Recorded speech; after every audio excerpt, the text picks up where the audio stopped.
Irmãos, estamos numa série Carta às 7 Igrejas do Apocalipse, hoje Filadélfia. E eu queria compartilhar com você essa mensagem, há uma porta aberta. Eu queria que... Vai tocar não, varão?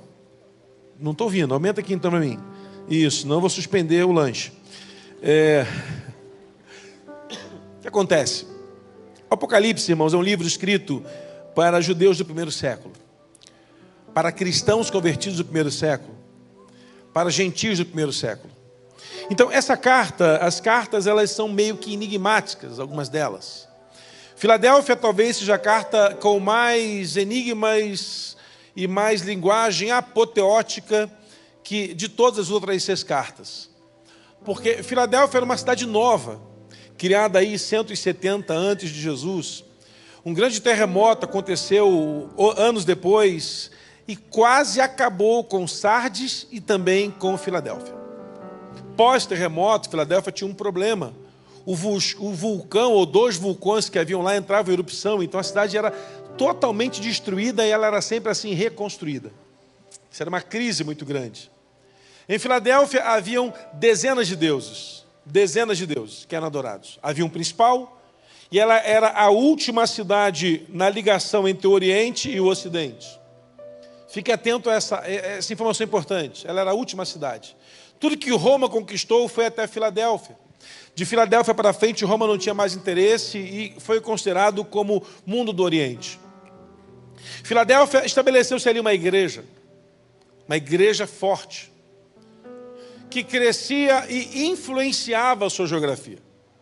Por conta de Filadélfia ser uma cidade muito distante, lá haviam Jogos Olímpicos semelhantes a Atenas.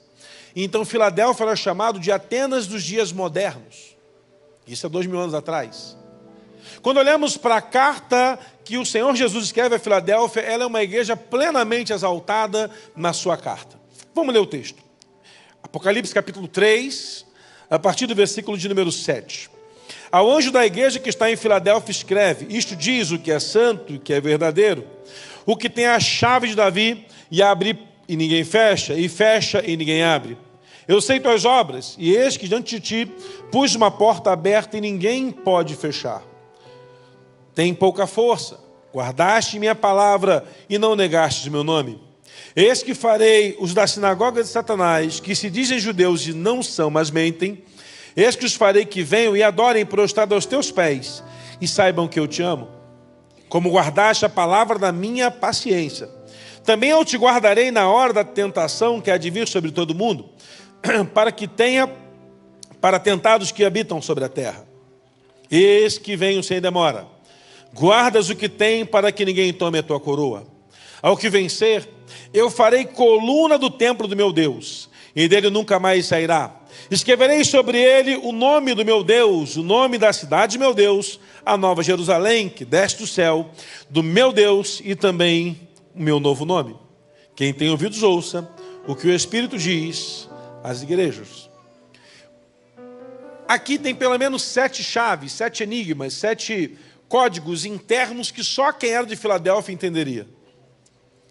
A gente, irmãos, quando vai fazer faculdade teológica, tem uma disciplina chamada hermenêutica, que se estuda no direito, na filosofia, em letras, para facilitar a interpretação do texto. Então, sem uma leitura hermenêutica, as pessoas falam um monte de coisas que o texto não diz. Então, a primeira preocupação do estudo hermenêutico é o seguinte: quem escreveu? Jesus. Através de João, possivelmente. Para quem escreveu? Igreja de Filadélfia. Quando escreveu? Final do primeiro século, início já do segundo século. Como escreveu? Ou a que língua original escreveu? Possivelmente o grego koiné, a língua escrita para aqueles dias. Quem? Para quem? Quando e como?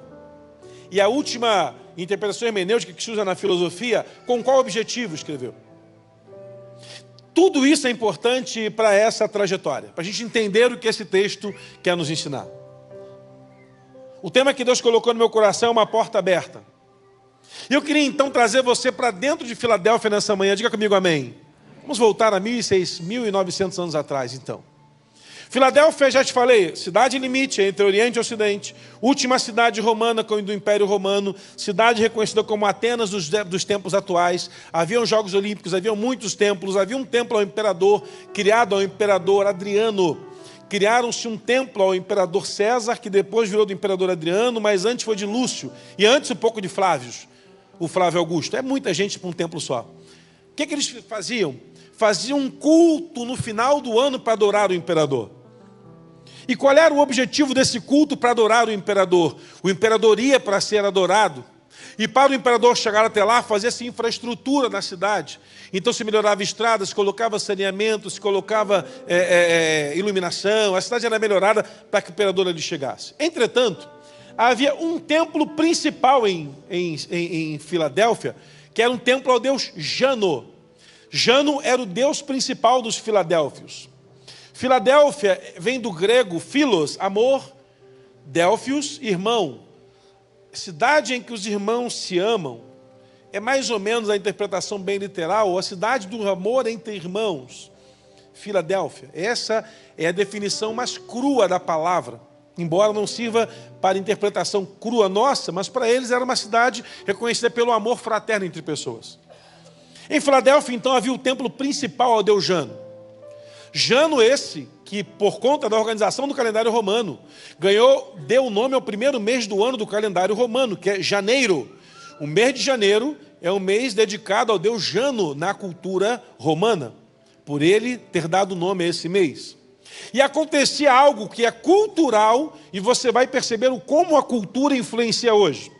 No último dia do ano, para a virada para o primeiro dia do primeiro mês do ano, não sei se era chamado de dezembro já naquele tempo, mas vamos supor que seja, virando para o primeiro dia do ano, todas as pessoas se vestiam de roupas brancas, curiosamente, em adoração ao deus Jano. Olha como a cultura chegou a 2000 anos depois. Todos se vestiam de branco em adoração a Jano. E eles iam para a porta do templo do deus Jano e ficavam ali em pé esperando o dia raiar. Bebiam a noite inteira, celebravam a noite inteira, comiam entre eles. Olha que coisa engraçada. E tinha um ensinamento que era trazido, e esse ensinamento era bem interessante.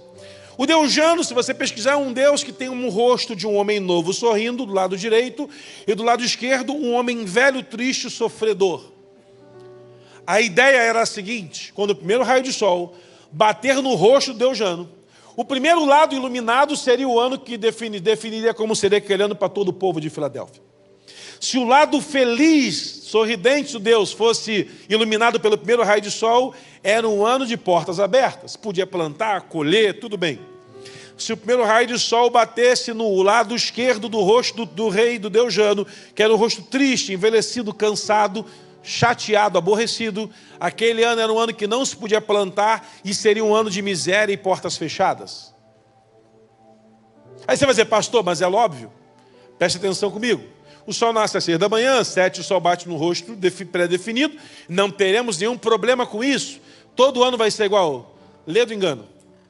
Se o dia amanhece nublado e o sol só aparece pós-meio-dia, ele define agora que vai bater do outro lado do rosto. Então, o primeiro raio de sol, de 6 ao meio-dia, batia de um lado do rosto. Tempo nublado, batia do outro lado do rosto. E aí o povo, então, definia. Deus Jano declarou que esse ano é ano de portas fechadas. Bateu no lado feliz, o deus Jano declarou que é um ano de portas abertas. Mas acontece que se toda a Filadélfia tem um Deus que rege a cidade, a igreja que está em Filadélfia tem o Rei dos Reis e Senhor dos Senhores. Posso ouvir amém? O Deus soberano. E o Senhor já começa escrevendo a carta dizendo o seguinte: eu tenho a chave de Davi, aleluia. O Senhor tem a chave que abre porta e ninguém, e se fecha a porta ninguém. E aí o Senhor continua: eu conheço as tuas obras, e por conta da fidelidade dessa igreja, eu pus uma porta aberta perante a minha igreja. Pastor, o que tem a ver com a gente? Tudo. Entenda, meu irmão, profeticamente o que a carta de Filadélfia diz. Se Jano declara que é o ano de portas fechadas, nós não respondemos a Jano, nós respondemos ao Senhor poderoso, que tem a chave de Davi, que declara que já tem uma porta aberta para a gente. Pastor, o que Jano representa? Jano representa a economia, a crise imobiliária, crise profissional. Pastor, está tudo ruim no Brasil, mas eu sou da igreja do Deus que tem a chave, que abre porta e ninguém fecha. E está declarado, as portas já estão abertas. Já está aberta a porta. Ele tem a chave. Ele tem a chave. A chave é uma só. Só ele tem. É uma chave só. Mas a porta ele coloca uma. Olha que interessante. Ele não diz que ele tem a porta, e aí é uma questão não de hermenêutica, mas de interpretação de texto. A igreja, ela é perseguida desde a sua concepção. A única certeza que nós carregamos no nosso coração é de que na Nova Jerusalém, a que desce do céu, como diz o texto aqui pra gente, estaremos lá, sem morte, sem choro, sem tristeza, sem dor, morte e choro, nunca mais. Eu gosto de falar do céu, sabe por quê, irmãos? Porque eu vi o quanto a igreja sofre aqui na terra. Quando você chega no estabelecimento falando, não, mas eu sou da fé, eu sou da perseguição. Ah, mas eu sou da perseguição. Não sei se você sabe, irmãos, existe um movimento mundial, ao longo da história, que tem matado cristãos desde quando a igreja se estabeleceu. Desde quando a igreja se estabeleceu. Hoje, oramos pela Nigéria, pela perseguição que lá acontece hoje. Há um decreto de uma guerra civil, onde quem porta a Bíblia pode ser assassinado e não tem nenhum problema. Nunca vi uma nota em jornal falando daqueles que foram mortos. Eu não consigo ver, irmãos, uma nota falando dos crentes que foram mortos na antiga União Soviética. Não consigo contar nos livros de história, de filosofia, nos livros de história, conta a história da humanidade, os crentes que foram torturados na América Central. Não consigo ver a história dos crentes que foram torturados na Ásia. Não consigo ver, irmãos, a história dos crentes que pagaram um preço pelo Evangelho, sendo mortos na cortina de ferro. Mas uma coisa eu sei, lá na eternidade a palavra declara que é um livro chamado Livro da Vida, onde o nome desses nossos irmãos estão todos registrados, não com uma caneta terrena, mas com o poderoso sangue do Cordeiro. E esse livro é selado com 7 selos, onde não houve um homem capaz de abrir os 7 selos. E João está sentado, olhando um silêncio tremendo, que não havia um que se levantasse e dissesse: eu tenho poder para abrir esse livro que contém selos sobre ele. De repente, João está olhando e vendo um cordeiro. Ah, essa hora que você diz aleluia, meu irmão, ele está olhando e vendo um cordeiro. Só que no movimento que esse cordeiro sai do trono, ele se transforma num leão. Aquele que nós declaramos que é o leão da tribo de Judá. Ele declara: eu venci a morte, eu vou abrir o livro, e nesse livro está o meu, o seu nome e toda a sua família. Ah, meu irmão, a igreja vai continuar sendo perseguida até o final.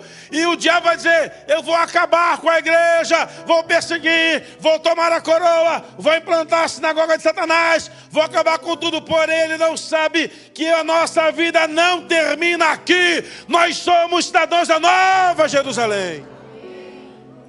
Breve a gente vai estar lá. É interessante que tem outro código nesse texto, que é do templo. Bota para mim na tela o versículo de número 12, por gentileza. Ao que vencer, ou seja, há uma batalha em Filadélfia, na Alameda, e haverá até que Jesus volte para buscar a sua igreja. Ao que vencer, diga assim: eu. Não, mas está muito fraco. Ao que vencer, diga eu. Vou dar uma terceira e última chance. Ao que vencer? É isso aí. Ao que vencer? Isso. O que o Senhor vai fazer com você? É uma promessa. Ao que vencer, farei coluna do templo do meu Deus. Você é coluna sobre essa casa em nome de Jesus. Primeiro vou dar o legado espiritual, depois o legado histórico. As pessoas não se encostam em montouros, se encostam em colunas. Se você é um homem que é uma coluna de fé nessa casa, alguém vai se encostar em você e dizer, me ajude, eu preciso da sua força. Se você é uma coluna de oração sobre essa casa, alguém vai mandar mensagem para você pedindo oração. Se você é uma coluna de sabedoria nessa casa, alguém vai querer sentar com você para compartilhar e aprender a palavra. Deus tem levantado colunas nesse templo em nome de Jesus. E não são colunas qualquer, são colunas sustentadoras do santuário do meu Deus. Entenda, irmãos, o santuário do Deus Jano. E quando você vê uma construção antiga, você vai perceber que tem sempre colunas na frente do templo. Aquelas colunas têm um significado, não são apenas colunas. Primeiro que elas são estruturais, porque elas estão na frente. Aquelas colunas frontais são colocadas com um intuito. Preste atenção nisso, irmão, para você ficar atento. Preste muita atenção. Se colocavam colunas na frente dos templos, para que toda vez que um sacerdote se aposentava, ele podia levantar uma coluna na frente daquele templo. Um sacerdote se aposentava com 60 anos de idade. Para os 60 não podia mais operar o sacrifício sacerdotal em nenhuma daquelas religiões daquele tempo. Inclusive, o homem vivia até 45, 47, 50 anos, morria muito antes. Então o sacerdote via até os 60, ele podia fazer uma coluna do templo. E na frente daquela coluna, ele colocava uma coluna, e nessa coluna ele escrevia o nome dele. Fica ligado, está na tela aí? Ele escrevia o nome dele, o nome da família dele e o nome da cidade que ele nasceu. E essa coluna de pé, ela representava para aquela família o seguinte, ó, a coluna está de pé e toda a sua família era beneficiada de não pagar imposto. Pegou aí, amém? Irmão, não poder pagar imposto, irmão, pensa só, né? Ô Brasil, hein? Pensou, quem chegar a 60 não vai pagar mais nada de imposto no Brasil. Diz amém alguém aí, meu irmão. Olha aí. Quem tem 35 está dizendo, aleluia, só falta 25. Quem tem 15 está dizendo, Senhor, olha para mim. Calma, irmão, depois de 60. Olha só. Levantava-se uma coluna, só que tinha um problema. Se a coluna caísse, tudo voltava ao normal. A família voltava a pagar tudo de novo. Lembra que eu falei de terremoto? A terra tremia, o povo não se preocupava em salvar a casa, não. Corria lá para segurar a coluna. Amarra, bota uma escora, estica uma corda, segura essa coluna aí, que se ela cair, a gente está lascado de novo. Pegou? Acabou o terremoto, ufa. Ó, o vulcão está em erupção, hein? Corre lá para bloquear, para não chegar e derrubar a coluna da família. Essa coluna é nossa. A coluna era uma estrutura física que apontava para alguém que venceu a batalha. Só que o Senhor está dizendo assim, ao que vencer, não vai ser eu que vou levantar uma coluna. Não vai ser a minha família que vai levantar uma coluna. Erga sua mão profeticamente e diga, é o meu Deus que vai me fazer como coluna da casa dele. Quem é a coluna da casa do Senhor, glorifique a pau do nome dele nessa manhã, em nome de Jesus. Tá bom, pastor, o senhor está falando que o Senhor disse que eu vou ser coluna. E se tiver terremoto, o versículo diz, dela nunca sairá. Porque os tremores da terra que nós passamos não abalam o céu. Os tremores que vivemos aqui na terra não abalam a eternidade. Então você já é uma coluna da casa do meu Deus. E nela, sabe o que vai acontecer? Não vai ser você que vai escrever, bota o texto na tela aí. Não vai ser você que vai escrever seu nome. Vai ser a mão do Todo-Poderoso que vai escrever o seu nome lá. E como é que é o seu nome? Grita bem alto para me ouvir. Grita seu nome! É isso! O seu nome é coluna da casa do Senhor. Entendeu? O Senhor escreveu o seu nome, botou a sua cidade. Pastor, mas eu nasci. E não, você não nasceu. Você não é daqui, você não entendeu. Você é da Nova Jerusalém. Ah, mas eu nasci naquela cidade tão boazinha. É, só que é só um projeto terreno. Você já é cidadão do céu. Então está lá o seu nome. Como é que é o seu nome? É isso. Está lá o nome da sua cidade. Qual é o nome da sua cidade? A Nova Jerusalém. Meu irmão, entenda, o Senhor está fazendo detalhadamente, o nome da cidade sua é o nome da cidade do meu e do seu Deus, que ela virá do céu, e o Senhor vai dar para você um novo nome, que vem numa pedrinha branca, que só você sabe que está escrito, e o Senhor, isso fala de intimidade, porque um dia, eu vou estar lá sentado na Rua de Ouro, da Nova Jerusalém, de frente ao rio, Como o salmista no Salmo 46 diz: há um rio cujas correntes alegram a cidade de Deus, o santuário da morada do Altíssimo. Deus está no meio dela, jamais será abalada. Eu vou estar lá sentado, com a pedrinha branca na mão, contando piada do que a gente viveu aqui na terra. Lembra daquela do fulano, lembra daquela do ciclano, lembra daquela história. E de repente um trovão vai entrar em mim, meu nome, chamando. Opa, só um minutinho. O que foi? O Senhor quer falar comigo.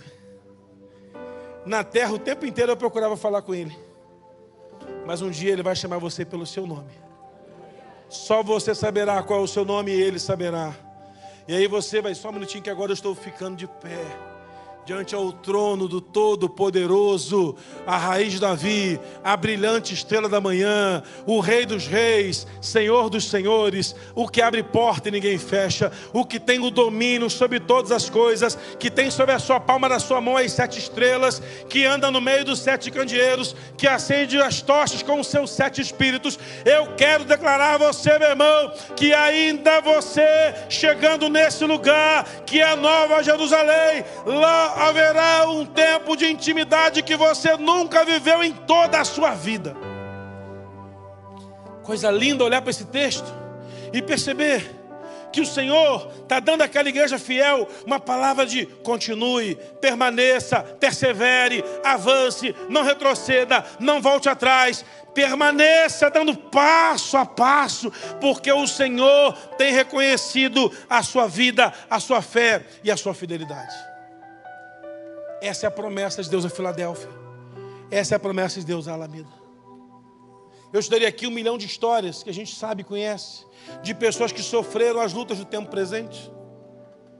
Mas a carta a Filadélfia nos ensina o seguinte: não precisa se preocupar com as dores que estamos passando aqui.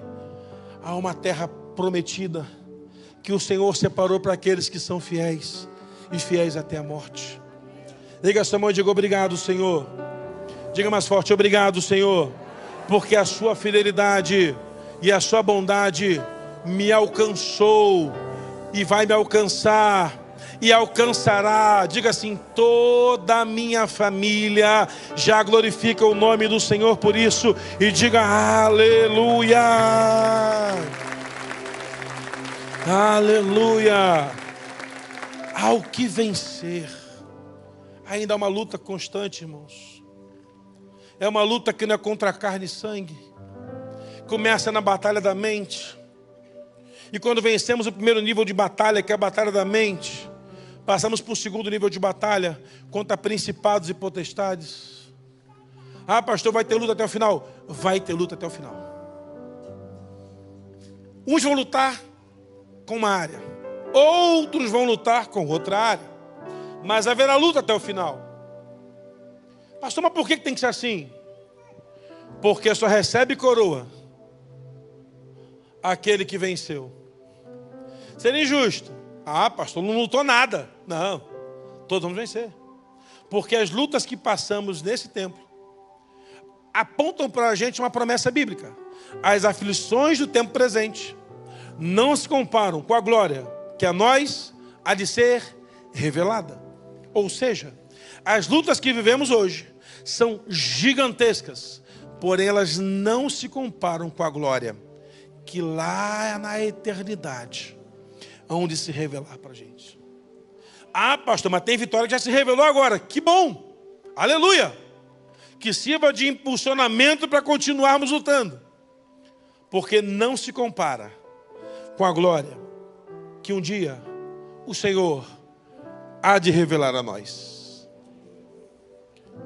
O Senhor escreve essa carta e rubrica ao final: quem tem ouvidos ouça o que o Espírito diz às igrejas.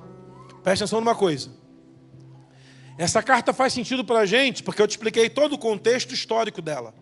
Imagina para os crentes do primeiro século, que não possuíam o texto escrito, impresso, não havia epígrafe bíblica para eles. Não tinha nada disso aqui, era zero, isso aqui não existia. Não tinham acesso aos escritos judaicos, porque não eram judeus, eram gentios, lá na Ásia Menor. A única coisa que eles tinham era a experiência apostólica. Então o apóstolo chegava, contava as suas experiências com Jesus, anotava-se aquilo e compartilhava-se com os mais novos da fé. Só que um dia, está longe da igreja, dizendo assim: recebemos uma carta do céu. Uma carta do céu. Jesus mandou uma carta para a gente. Entendeu? Jesus mandou uma carta. Não foi o presidente da convenção, não foi o pastor da maior igreja da cidade, não foi o líder maior do evangelho na terra, foi o Senhor Jesus. Nos mandou uma carta. E essa carta a gente tem que ler. E eu fico imaginando aquela igreja sentada, mas segundo alguns historiadores, mais 55, 60 pessoas no início dessa igreja, que todo dia se juntava para orar, confiar em Deus. O Senhor manda a carta ao líder da igreja, ao anjo da igreja, e todos sentados, ouvindo o Senhor dizendo: o que é santo e verdadeiro, escreve. Uau, é Jesus então, é Jesus. E se vocês não sabem, ele tem a chave de Davi. Ah, ele tem a chave do rei. Ele tem a chave do governo. Vou explicar já para a gente terminar. A chave do governo. E se ele abre, ninguém fecha. E se ele fecha, ninguém abre. E aí o Senhor fala assim, está escrito aqui, ó. O Senhor está dizendo: eu sei as tuas obras. Tudo. E mais do que isso, ele pôs uma porta aberta. E essa porta ninguém pode fechar. Imagina aquele povo chorando, sentado, e o líder dizendo: sei que vocês têm pouca força, mas vocês fizeram uma coisa: guardaram a minha palavra e não negaram o meu nome. O Senhor tem a mensagem que nós precisamos para estarmos diante de uma porta que já está aberta para a nossa vida. A chave de governo era a chave mais preciosa que o rei carregava nas suas mãos. Quando o rei vencia uma batalha, ele prendia o rei inimigo, ele colocava debaixo do seu trono um calabouço. Ele trancava a porta do rei inimigo que ele venceu, pegava essa chave e colocava no local chamado governo. Era uma argola gigantesca e ele pendurava no ombro esse governo. Entendeu? Se o rei tivesse prendido 2 reis, ele ia lá, colocava numa cela ao lado, trancava, colocava a chave nessa argola e colocava a segunda chave no seu ombro. E ele fazia isso com a terceira, com a quarta. Davi prendeu dezenas de reis, levou-os ao palácio, e Davi foi o rei de Israel que mais teve sobre ele o governo nos seus ombros. Mas um dia, o profeta Isaías está falando que o menino vai nascer, um filho vai nos ser dado, e o texto vai dizer: esse menino que vai nascer, ele vai ser dado, o governo está sobre os seus ombros. Se Davi teve muitas chaves, o Senhor Jesus carrega todas as chaves de todos os governos, tanto no céu quanto na terra, e agora até debaixo da terra, porque ele tomou a chave do inferno e da morte. Está tudo sobre os ombros de Jesus. E aquela igreja está ouvindo o seguinte: ah, então ele tem a chave de Davi? Sim, significa dizer que o Senhor, o que mandou a carta para a gente, tem todo o poder no céu e na terra. O governo está na mão daquele que está dizendo à igreja: permaneça fiel, e você receberá uma coroa. Eu queria orar com você nessa noite, nessa manhã. Se coloque de pé, por favor. Feche seus olhos. As aflições que você vive hoje não se comparam com a chave que o Senhor carrega de governo sobre todas as coisas. Eu queria dizer para você nessa manhã uma coisa, meu irmão: permaneça paciente, continue aguardando na hora da tentação, porque o Senhor está vindo sem demora. Ah, pastor, está difícil, a porta está fechada. Acalma teu coração. Nós somos daquele que tem uma chave que abre e ninguém fecha. Fique tranquilo, se alguém fechou a porta, você serve a um Deus que abre e ninguém fecha. Esse é o nosso motivo de estarmos aqui. Ah, pastor, mas a luta é gigantesca. Não interessa, meu irmão. Lutas maiores, conquistas maiores, coroas maiores, reconhecimentos maiores, para que você diga: ah, Satanás, está vendo a vitória? Você não tem direito de levar aquilo que eu conquistei no Senhor. Essa é a nossa batalha. Erga suas mãos, feche seus olhos. Pastor, eu estou numa guerra gigante. Quero dar com você. Quero orar com você. Eu quero orar e profetizar. Eu quero orar e profetizar. Pastor, eu estou numa guerra que você não tem ideia da porta. Pastor, o negócio está insano. A vitória vai ser maior ainda. Vamos orar por isso. Você pode sair do seu lugar, vir ao altar do Senhor, ajoelhar, sentar, deitar, pular, não importa. Vem aqui e diga, Senhor, essa é a minha guerra de hoje. Essa é a batalha que eu tenho passado. Essa é a porta que porventura está fechada sobre a minha vida. Aprenda, Deus não vai rejeitar a oração que você vai trazer a Ele nesse altar. Porque as portas podem estar hoje fechadas, mas o meu Deus tem a chave que abre e ninguém fecha. E se fechar, ninguém abre. Liga a sua mão ao céu. Feche seus olhos. Senhor, em nome de Jesus, eu quero orar pelos meus irmãos que chegam até o altar nessa manhã. Você que é da galeria pode descer também, não tem problema. Pode ajoelhar aqui embaixo. A gente vai orar com você aqui, os intercessores. E se for preciso separar um tempo para conversar e orar com você, vamos fazer isso. Pode vir. Queremos orar com você nessa noite, nessa manhã. Queremos interceder. Pode se mover. Pode se mover. Senhor, em nome de Jesus, colocamos teus filhos. Cremos que a tua fidelidade nos tem alcançado. Cremos que o cuidado do Senhor tem sido para conosco. Que não são dias fáceis. Que porventura podem haver portas que até estão fechadas. Mas nós confiamos no Senhor. De que o Senhor vai abrir portas. Que ainda esse final de ano, Pai, coisas novas virão do Senhor. Aquilo que nos parece, Senhor, impossível, se torna possível diante do Teu nome. As causas que aos nossos olhos parecem perdidas, as causas que aos nossos olhos parecem não ter mais jeito, te bendizemos porque o Senhor nos sustentou até aqui. E confiamos no Deus que quando abre portas ninguém fecha. Em nome de Jesus. Nós queremos, Pai, nesta manhã pedir ao Senhor, guarda-nos, Pai, no dia da nossa paciência, com nossa maior perseverança, como nunca antes. Para que possamos sair daqui hoje, Pai, convictos e conscientes de que o Senhor tem feito coisas extraordinárias sobre nossas vidas. Em nome de Jesus oramos assim. Amém. Vamos adorar o Senhor. Senhor, em nome de Jesus, Pai, que nesses dias possamos ver a mão do Senhor operando em nossas vidas, Pai. Que nesses dias, Senhor, possamos ver o cuidado do Senhor, a bondade do Senhor. Que apesar de dias difíceis, Pai, temos no nosso coração uma certeza de que o Senhor nos tem dado um reconhecimento, uma coroa, em que lá no céu será homologada, e que aqui na terra, Pai, o inimigo vai tentar tomar de nós, mas seremos fiéis até o final, em nome de Jesus. Se você está aqui nessa manhã afastado da casa do Senhor, ou ainda não entregou sua vida a Jesus, você pode vir até o altar do Senhor. O intercessor vai orar com você, receber você.